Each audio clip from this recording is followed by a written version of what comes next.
മറുവിഭാഗം അഥവാ മർക്കസ് ദഅവ എന്നൊരു വിഭാഗം വിശുദ്ധമായ ഹദീസിലെ 3000-ലധികം ഹദീസുകൾ നിഷേധിച്ചു. സുബ്ഹാനല്ലാഹ്. ഇത് കേട്ട് നമ്മൾ ഉണ്ടായിരിക്കണം പറയണത്. മുത്തുനബി സല്ലല്ലാഹു അലൈഹി വസല്ലമ തങ്ങളുടെ പരിശുദ്ധമായ ഹദീസിൽ നിന്ന് 3000-ലധികം സ്വഹീഹായ ഹദീസുകളെ മുജാഹിദ് വിഭാഗത്തിലെ ഒരു വിഭാഗം നിഷേധിച്ചു കളഞ്ഞു. എന്താ വിശുദ്ധ ഖുർആൻ പറഞ്ഞത്? വമാ കാന ലിമുഅ്മിനിൻ വലാ മുഅ്മിന, ഒരു മുഅ്മിനായ മനുഷ്യൻ, അത് പെണ്ണാവട്ടെ ആണാവട്ടെ, അവർക്ക് യോജിച്ചതല്ല. ഇദാ ഖലല്ലാഹു വറസൂലുഹു അംറ, അല്ലാഹും റസൂലും ഒരു കാര്യം വിധിച്ചു കഴിഞ്ഞാൽ അയ്യകൂന ലഹുൽ ഖൈറ, പിന്നെ അവിടെ എൻ്റെ ബുദ്ധിക്ക് യോജിക്കുമോ, തനിക്കത് പറ്റുമോ എന്ന് ചിന്തിക്കാനേ പാടില്ല. അല്ലാഹും റസൂലും ഒരു കാര്യം പറഞ്ഞാൽ അത് അംഗീകരിച്ചേ പറ്റൂ. അതിനൊരാൾ എതിര് നിന്നാലോ, അല്ലാഹും റസൂലും ഒരാൾ എതിരായി കഴിഞ്ഞാൽ അവൻ വ്യക്തമായ വഴികേടിലാണ്. ഇവിടെ എന്താ സംഭവിക്കുന്നു? നിങ്ങൾ മുത്തുനബിയുടെ 3000-ലധികം ഹദീസുകളെ പച്ചയായി നിഷേധിക്കുക. കേൾക്കുന്നു പറഞ്ഞ സ്വഹീഹായി സ്ഥിരപ്പെട്ടു വന്ന ആയിരക്കണക്കിന് ഹദീസുകളെ ഇന്ന് മർക്കസ് ദഅവ തള്ളിയിട്ടുണ്ട്.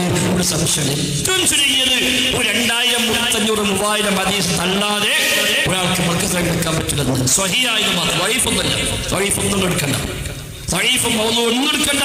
സ്വഹീഹായ നിദാന ശാസ്ത്രപ്രകാരം അഹ്ലുസുന്നയുടെ പണ്ഡിതന്മാർ സ്വഹീഹാണ് എന്ന് വിധി എഴുതിയ 2500, 3000 ഹദീസ് തള്ളിയിട്ടല്ലാതെ ഒരാൾക്ക് ഇന്ന് മർക്കസ് ദഅവ നിൽക്കാൻ കഴിയില്ല.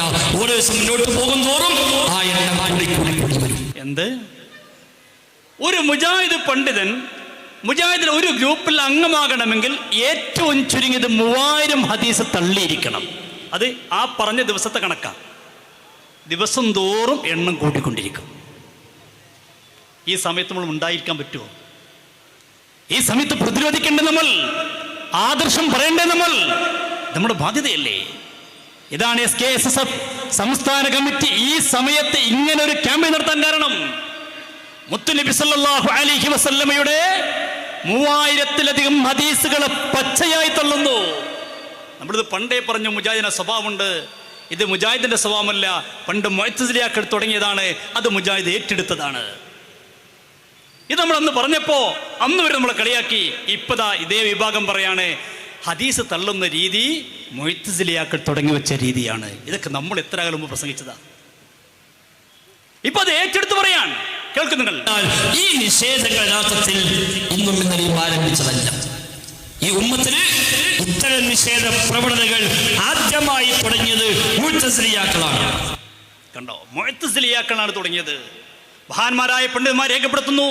ഇമാം സുയൂത്തി റഹ്മത്തുള്ളാഹി പറയുന്നു, യഅലമു റഹ്മക്കുമുല്ലാഹ് അന്ന മൻ അൻകറ കൗന ഹദീസിൻ നബി സല്ലല്ലാഹു അലൈഹി വസല്ലം, മുത്തുനബിയുടെ ഹദീസിനെ ഖൗലൻ കാന ഔ ഫിഅലൻ ബിശർത്തിഹി, ഒരു ഹദീസ് സ്വഹീഹ് ആകാനുള്ള മാനദണ്ഡങ്ങളൊക്കെ ഉണ്ടായിട്ട് ആ ഹദീസ് സഹിയായി വന്നിട്ട് ആ ഹദീസ് ഒരാൾ നിഷേധിച്ചു കഴിഞ്ഞാൽ അവൻ്റെ വിധി എന്താണ്?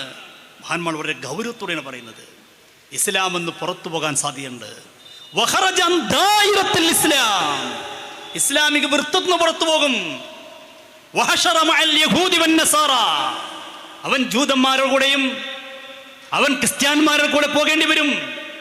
ഇമാം സുയൂത്തി റഹ്മത്തുള്ളാഹി വളരെ ഗൗരവത്തോടെ പറയുകയാണ്. പക്ഷേ ഇവർക്കൊരു വിഷയമില്ല, ഹദീസുകളെ നിഷേധിക്കുക. നമ്മൾ പണ്ടേ പറഞ്ഞു, ഈ ഹദീസ് നിഷേധം അത് ചേകനൂരിസത്തിലേക്കെത്തും, അത് മതനിരാസത്തിലേക്കെത്തും, സർവമത സത്യവാദത്തിലേക്കെത്തും. അന്ന് നമ്മൾ പറഞ്ഞപ്പോ മുജാഹിദ് പ്രസ്ഥാനത്തിൽ ഉൾക്കൊള്ളാൻ കഴിഞ്ഞില്ല. ഇന്നും അവർ തുറന്നു പറയുന്നു. ഇപ്പൊ ഈ അടുത്ത തന്ന പ്രസംഗമാണ് ഇതൊക്കെ. കേൾക്കുന്നു നിങ്ങൾ. സഹോദരന്മാരെ, ലോകത്ത് ഹദീസുകൾ നിഷേധിച്ച് കടന്നു വന്നിട്ടുള്ള എല്ലാ ആളുകളും അവസാനം എത്തിപ്പെട്ടിട്ടുള്ള ശുദ്ധമായ മതനിരാസത്തിലേക്കും സർവമത സത്യവാദത്തിലേക്കുമാണ്. നമുക്കറിയാം, കേരളത്തിൽ ഹദീസ് നിഷേധത്തിന് ചുക്കാൻ പിടിച്ചിരുന്ന ചേകനൂർ മൗലവി, അയാൾ ആദ്യം കടന്നു വന്ന് ഹദീസ് പ്രമാണമല്ല, സഹീഹ് ബുഖാരി തോട്ടിലേക്ക് എറിയണം എന്നല്ല പറഞ്ഞത്. അതുമല്ല ആദ്യം പറഞ്ഞത്. അദ്ദേഹം ആദ്യം പറഞ്ഞത് സുന്നി ശരിയല്ല. ചേകനൂർ സുന്നത്തമായിട്ടുണ്ടായിരുന്ന ആളാ. ആദ്യം പറഞ്ഞു സുന്നി ശരിയല്ല എന്ന് പറഞ്ഞ് മുജാഹിദിലേക്ക് പോയി. പിന്നെയാണ് അദ്ദേഹം പറയുന്നത് മുജാഹിദ് പോരാ, അവർ കുറച്ചൊക്കെ ഹദീസേ തള്ളുന്നുള്ളൂ, കുറച്ചുകൂടി തള്ളണം. അങ്ങനെ ചേകനൂരുണ്ടായത്. ആ ചേകനൂരിൽ നിന്നാണ് പിന്നീട് സർവ്വമത സത്യവാദത്തിലേക്ക് പുതിയൊരു ടീം ഇപ്പോൾ ചേകനൂരിന്റെ പിൻഗാമികളെ കടന്നു വരുന്നു. അതേ വാദമാണ് ഇന്ന് മുജാഹിദിലെ ഒരു വിഭാഗം നടത്തുന്നതെന്ന് മറുവിഭാഗം ആരോപിക്കുകയാണ്.